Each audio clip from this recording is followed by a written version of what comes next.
crossfaded, crossfaded, crossfaded, crossfaded. Tonight, we're going to talk about making money off of your music. And I felt that it was important to have somebody sitting here that has really made money off of their music, that is really out here getting it and cashing checks and cashing out. And then, I was going to talk about making money by way of social media as well. I think those two things, those two elements together are a great combination to give people that are artists to walk away with tonight, so that you can have that, follow these things that we put on the table to help you get some revenue in. It took me years to make money. I didn't understand what it meant to make money in music. And really, I just really get my understanding after the last 2 or 3 years. I put myself through a university, Group 82 University. Shout out to Group 82. That is a school that's dedicated to musical knowledge, musical business knowledge, and music marketing. And marketing is the most important element to music, because what we don't know, or what you guys don't know, being on the other side as just listeners, everything you listen to on the radio, everything that's driven to you, there was a cost that was paid for it to be directed to you. All right. It costed whoever released that music, the artist independently, the label that they were on, they had to put advertising and marketing dollars into it to drive it to you. All right. So it wasn't just the song, just everybody liked it and now it's on the radio. No, when the song hits the radio, that's like the second or third phase of work. When the song hits the radio, they're still going through testing and they're still trying to drive up the identity of the song. They're still trying to get numbers and traction, and they're still trying to, because if the song does bad after it hits radio, they're going to pull it. I talked to a gentleman that was a market coordinator at our radio station here. At the time, it was 96.3. I can't think of that gentleman's name, but I actually went up there and sat and spoke to this man. He's he's a good brother, a very intelligent brother, bald head, big, tall, light-skinned dude. I can't think of his name, but he sat us down. It was me and like 2 other partners of mine. And we were wanting to buy spins. And at that time, it was about 10 grand to have about, I want to say like 6 spins.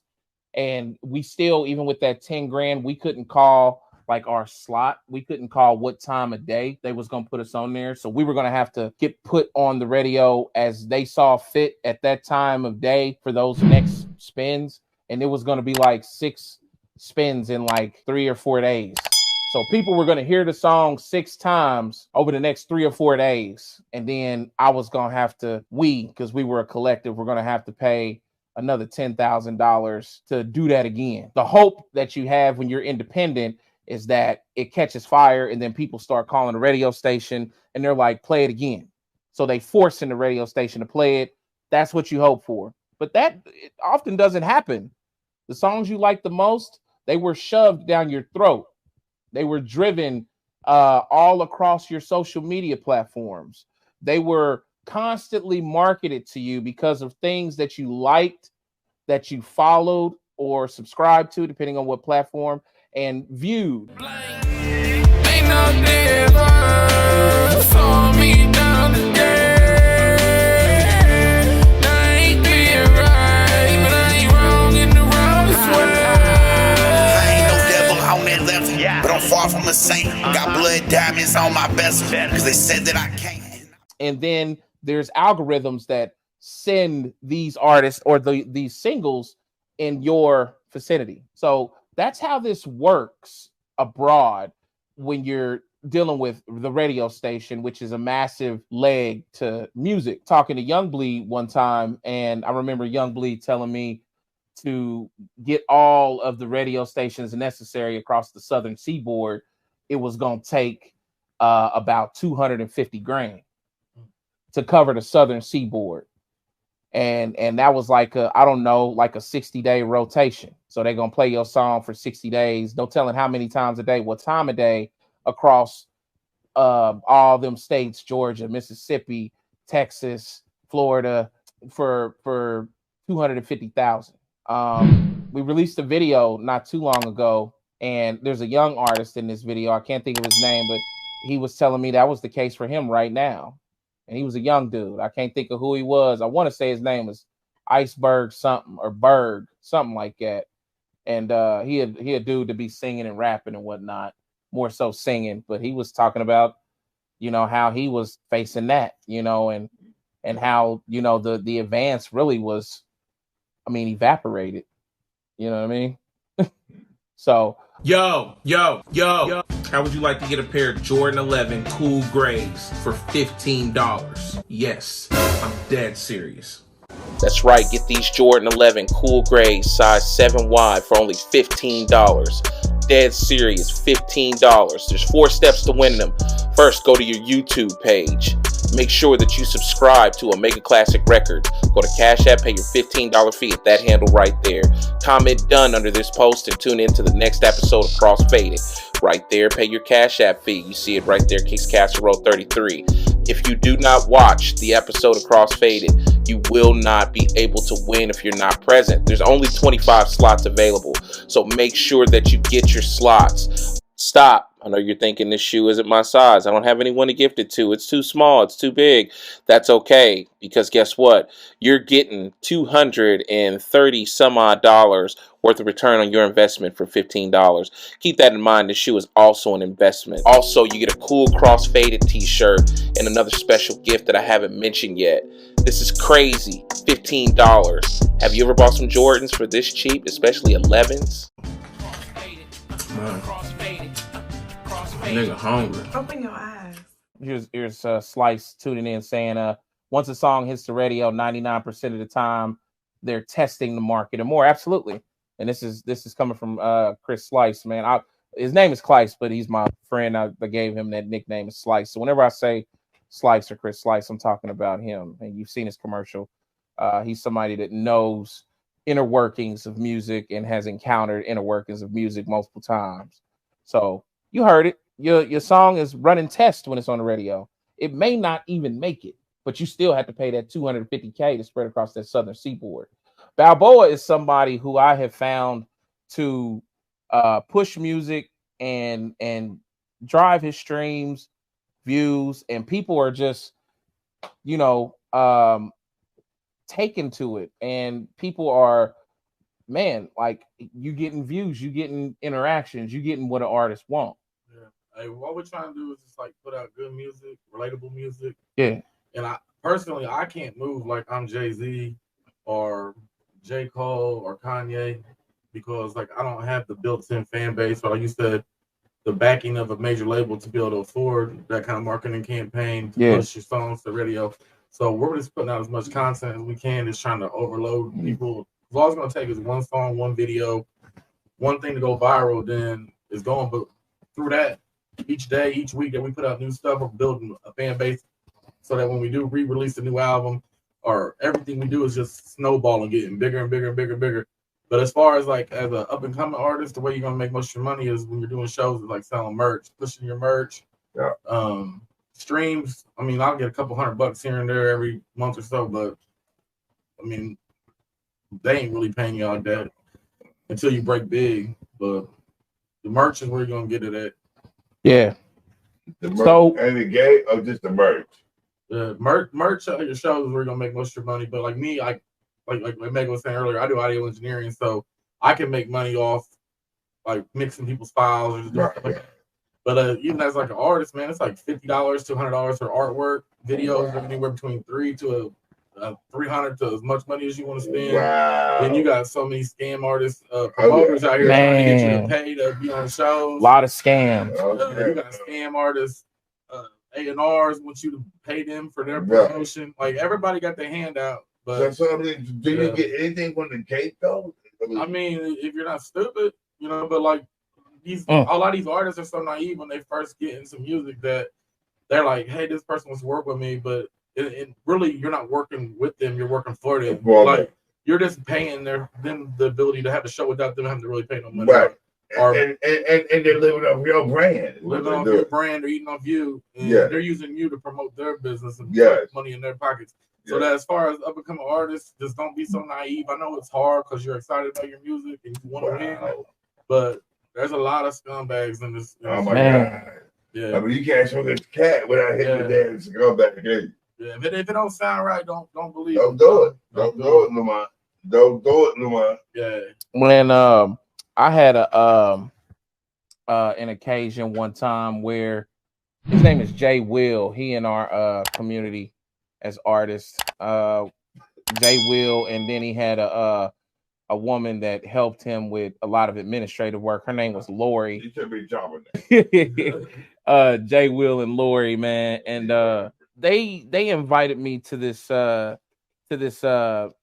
rap show / recruitment festival thing, and it was at this hotel on the west side, and the dude that was hosting it was like a Def Jam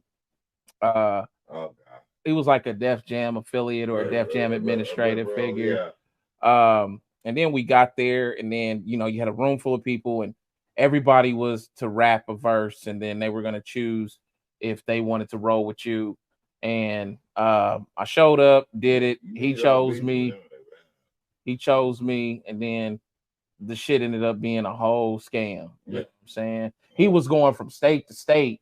We're doing this and recruiting dudes and taking the money to sign up, and then but I never paid nothing, thank goodness. But I needed to see more than what he was giving. This is what I believe in. If any A&R or manager or promotional dude ever comes to you and approaches you and asks you to invest money in them, do not do it, because honestly they should be invested in you instead of you investing in them. Right. So there's very many forms of scams and pyramid schemes, and I've seen shows where they just it's just wild, man. But it can really suck the life out of an artist, especially if they're new to the game, because you're gonna get burned so many times until it just like damn it scars you. It hurts you. But you got to learn through these. So that's why if you get into like with good people on your side that can lead you in the right way, that's priceless. The only dude I can give an exception to that rule to, because I've experienced him myself, is M80, Matthew Markov. I mean, I don't know what your experience has been with him. Mine, I mean, the dude has given me a bunch of opportunities and put me in places and in rooms that I didn't ask for. I didn't know were coming, and I think I think overall, what I've seen from my vantage point, that's a dude who I would absolutely pay for his administrative services. You know what I mean? And his administrative services come with other attachments, like I'll shop your music, I'll take it and take it here or do it here, or I'll register for syncs, or but that's my experience with him. You know what I mean? He's a big name around here. Yeah, he can help a lot of people out. Yeah. But I mean, just a dude out the blue, that I don't have research on. I mean, it's unfortunate, but most of the times, it'd be a scam or something, to that sort happening. Yeah. So I don't know. I just believe if somebody believes in you, they should be the one investing in you. I believe that first, man. I do. But there is you got to pay for promotion, you got to pay for this, play for different things. So I mean, there is like if you get the right people, like you said, 80, if you get the right people, it's beneficial. But there's just so many snakes in the grass. It's hard to weed through all the bullshit, really. Yeah, Mr. BalBoa, I agree. Tell me, how do you feel about AI? Where is AI coming into where we are in music and being able to duplicate our voices, our sound, our where are you at? Do we need to reel in this fucking AI? For my I mean, where do you stand? Is it? Well, I mean, are we friend or foe, sir? Shrimp and grits, brother. Yeah. As far as like AI, yeah, we got your plate coming up next. As far as like AI, now serving shrimp and grits. I think that's probably more of a scary topic, bigger than just music. Right. They could recreate anything, but like anybody, they could recreate the president, your voice or a video you doing something you never did, and they could have you locked up into some bullshit you had nothing to do with. Right. And if you don't have the financial means or the right people in your corner to get you out of that situation, you can be jammed up. Right. Yeah, I'm not probably with it. It's so you're on you're the side of the writers and the stuff with AppScan and stuff. They're not with AI. They're not down with it. I'm probably not with it as far as like personal AI, but as far as like AI generating like little computer animated like pictures and little videos like that's all right, but yeah, I don't know. I try not to worry about things I can't control. But man. can you imagine your voice, your music, your sound being taken and reproduced without your word, without your? Yeah, it's scary. Like they could make you say anything, have you doing anything. Yeah, but like I said, to me, like music, that's cool. That's small to what they could really do. Like they could record you on a fake phone call and have the FBI on your ass. You know what I mean? So like the music shit. I mean, yeah, it's just probably this bad all the way around. That shit probably. Yeah. How those tripping grits? How those tripping grits? They said you got your plate right next to you, brother. Oh. Help!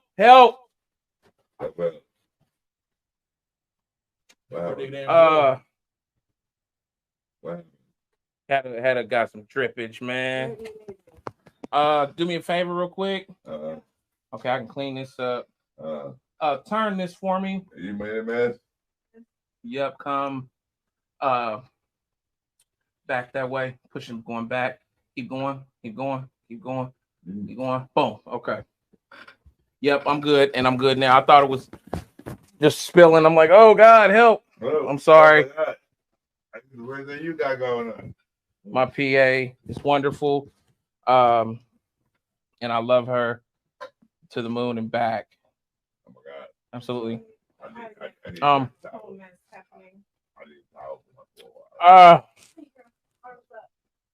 The plates are unforgiving that we have right now, ladies and gentlemen. It turned into soup. It was like, oh my God, grit is so expensive. But oh my God, it's so good.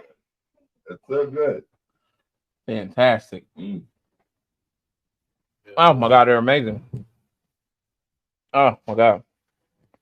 Oh, brother, come on, man. Oh my God. Oh, brother. Getting it how he can, man. Getting it how he can. Brother said, I'm going to soften this shit up. When we have any questions about music making, not music making, but making money, please ask them. BalBoa, how many times do you think you cash out on, how many times a year do you think you cash out? Where are you distributed from, first of all? I use DistroKid. Distro? Yeah. But I literally just let my money sit in there. I set little personal goals. So when I get to a certain amount, I'll take it out. Like I ain't hurting for it. I ain't needing it, but it's growing I think every 2 or 3 months is when they put more in there. But every time they deposit, it's always more, so which is the right thing. Our monthly listeners are up, our streams are up, the buys of the albums are up. Yeah. So how you doing on Spotify with monthly listeners? I'm doing pretty good, man. It's kind of hard to crack in there. It's all about getting on those playlists, really. But you want to do it organically. You don't want to like buy to be on certain playlists. Stuff like that. Because then if you got, I don't know, if you could have all these viewers and all these monthly listeners, but if they're not organic, then what are you really doing? Yeah. You know, so like stay away from bots, you guys. Like I know it's probably tempting because you probably get discouraged seeing your numbers looking low or whatever, but the long haul is way better than a quick fix. You know, do it the right way, build your fan base right, because they will follow you, they will help you, they will support you. Just do it the right way is the only thing I can tell you, man. No shortcuts. Shortcuts don't work. No, they don't. And what I've come to find, man, is shit. Really, man, just pounding the pavement, the electronic pavement every day. Like you got to get out there every single day, and you got to constantly post. People be afraid to post. People are scared, so scared to post. They think, oh, I'm posting too much. You know, old people. But they're gonna talk about me. Yeah, you know, and the thing is keep in mind that this is like television. You know, when you and today our television is on streaming platforms. So if you watch like Tubi, a platform that has a lot of commercials, when your show goes to commercial, you're going to see a lot of those same commercials over and over again. And they're going to be rotate. They're going to be just like if you watch Tubi, there's a new movie coming out called Cinnamon. I don't know if you watch Tubi at all. Okay. But they promote the shit out of Cinnamon every time you take a break. Every time there's a commercial break. Cinnamon is a new movie with Damon Wayans, Pam Grier, and a couple of other stars that haven't, you know, been in the spotlight for a while. And it's a very provocative little trailer, you know. So you got to pound the pavement, and you can't be afraid. I got one more thing I'm gonna say before I gotta run though. Yes, as sir. far as like making money in the music, or just making good relationships and doing things the right way. For the longest time when I was coming up, I almost looked at all my local people as competition, like the other artists that we were on shows with. Or don't do that. Yeah, you need to look at everybody as somebody you can build with. I mean, there's gonna be some people you're not gonna want to work with, but when you shut down different avenues that could be fan bases, could be success, could be shows, could be network, could be features. You never know. This guy over here, you might not like him, but he might have the coldest video, dude. You never know. Yeah. And he might put you on. But if you look at everybody's competition and you're not willing to help somebody else get to where you want, then it's not gonna work. Yeah, I believe in that, man. Yeah, find the right people, help the right people, because if you help people, they're gonna help you in the long run. In the long run, absolutely. Yeah. You just gotta find the right people. This don't be helping anybody, but don't look at everybody as competition, man. I know it's a competitive sport, but like a pyramid wasn't built by itself. Bro. Yeah. Right. Yeah. Absolutely, man. Real shit. Real shit. We got one question for you, and then BalBoa's gonna get on down, y'all. You gotta forgive me for the time situation. This is due to the technical difficulties we had earlier. We would have had a whole lot more time. But that question is from Adrian A-Dog Williams. He says, "What do you guys feel about buying streams? I hear of artists buying streams when numbers are low." This is what I feel about buying streams. Like, I don't personally do it, but it looks good on the outside. Like, let's say it's like a first impression. Somebody's never heard your music, they go check your page out. You got a lot of views, it's gonna look impressive. But if you got 80,000 views and you only got 5 comments or 2 likes, it's not gonna look right. But me personally, I don't do that. But I see why people do it. But I don't know. I think if you organically do it the right way, it'll come. But I don't know. A-Dog, everybody's doing it. Like, you're big. Everybody doing it, yeah. And I was just going to say a big example of stream buying right now. Watch guy from Memphis, Tennessee. What's his name? Moneybag Yo. He had to cut his tour short because he wasn't able to sell tickets. Really? So that translates into obviously stream purchases, because all of the fanfare is there on the streaming side and the social media side. And then when you get to the show, it doesn't translate into ticket sales. These artists, these hip hop artists especially, are having problems selling out shows. They're falling short. You got shows like Hip Hop's 50th outselling. That show has been the most outsellingest hip hop show all year, statistically. Oh yeah. They done outsold all the artists that's on top 10, top 5, radio. They did not pass Taylor Swift though. Taylor's up there. What that mean? We stand inside of the genre of hip hop, right? So we can't. Instead of like buying streams, stuff like that. Yeah. Buy you placement on podcasts like this. Buy you placements with interviews with famous people that got big reach. Buy you a famous person to share your music video. Buy you a top-notch music video. Invest in yourself. Don't using an influencer. Yeah. Because there's many sites and avenues where you can get your favorite rapper to share your post for you. Yeah. Right. To give you a shout out. Boost you up. To me, I would say that would be a better well spent than cheating and get on a fake playlist with robots that are listening to your stuff that there is no long term. Yeah, man. Yeah, I agree. I agree. Just know your market and attack your market the best way you can. So if you do a certain type of music, see what the people that are winning is doing that this music that you're doing, and their target artists, and just try to like emulate or do what they're doing, just do it better or find a way that works for you. Now, don't be afraid to interact with your fans, man. We just did a contest where we let our fans help us do the artwork for our songs, and they had the most engagement I probably ever had. Really? I've seen that. Yep. Wow. And it came out super dope. And then we're gonna shoot a video. All the girls that participated in it, they're all gonna come. Wow. Yeah. So if you let people help you, they want to help you. Yeah. Like I think I voted on that too. Fan base. Yeah. People want to be a part of something. They don't want to be like somebody's untouchable. Like, part of the thing is like, people look up to musicians as like people either they want to be like, want to meet, want to be around, want to be. Right. Don't be too cool. That's all I'm saying, man. Yeah. With today's game, You know, until you make it to that certain point, like you're gonna have to engage with your fans, or they're gonna turn on you. Absolutely, man. And another thing I want to point out before BalBoa gets out of here, he's on his way. One thing I want to point out is he is using a lot of crowd interaction tools. So I want you guys to tell me if what cover would you got, because I remember that post and it was like 4 or 5 different shots of the girl, and there's a girl with like a cowboy hat on, and you know he's letting the fans pick the best cover. You know, fans today, you know, they like to be interactive. They want to come and sit and watch you record a song. They want to come and, you know, he's the first person I've seen do that. Pick your single cover artwork, like, and it had a lot of engagement. He encouraged engagement by involving the fans in the process. So don't be afraid to do that. Hey, the only thing bad about that contest stuff was I pissed off like 2 girls I was talking to. Why? I don't know. They just got their feelings over the girls and shit. But they were probably one of the right ones anyway. So because they didn't get picked, or because they weren't choices to select from. They didn't win, I guess. Maybe I'm tripping. I don't know. Them is casualties of war. Hey, ladies are super competitive, bro. When like they got the most confidence in the world, but when they're put up against other pretty ladies, they start fucking buckling, bro. Oh, wow. I hate to say it, but shit, I ain't seen that side. Yeah, they are competitive as fuck. I like it, Mike.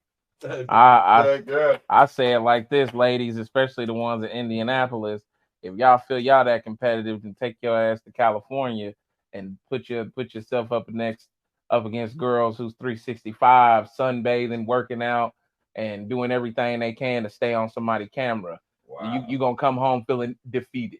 Wow. So, yeah, real talk. They say I'm a 10 at the Indiana Dollar Tree, but a 4 at Miami Beach. Come on, man. Come on. Lost stock. Your stock is down. That stock is down. It's been down. But yeah, real talk, man. Fire though, ain't gonna lie. Good, man. Did you? I wish shit, man. I ain't got no to go kind of situation, and shit, I killed all the shrimp, bro. Did you? Yeah. Okay. Got to have a good Cajun taste to you. Good, man. BalBoa dug the shrimp and grits. That's a success, man. What'd you say, Victoria's food for thought? Food for thought. Absolutely. I gotta go though. I'm in trouble. Get on out of here, man. BalBoa got to run, y'all. That shit's my fault. But I'm glad that he got to sit in. Man, shout out to BalBoa. Am I allowed to cuss? Man, good. Fuck all that shit you was talking about the Colts, bro. Are you a Colts fan? Hey. Fuck all that shit. He gonna leave that and then leave. Ain't that some bullshit? Hey, give it up for BalBoa. We're gonna be right back in 1 second. Y'all stick around. Anytime I step up in this bitch, I'ma turn up. Got one foot up in this club, I'ma turn up. All I do is shut it down, I'ma turn up. With your baby mama now, I'ma turn up. Bitch, I'm gon' turn up. Bitch, I'm gon' turn up. Bitch, I'm gon' turn up. Bitch, I'm gon' crossfaded, crossfaded, crossfaded, crossfaded.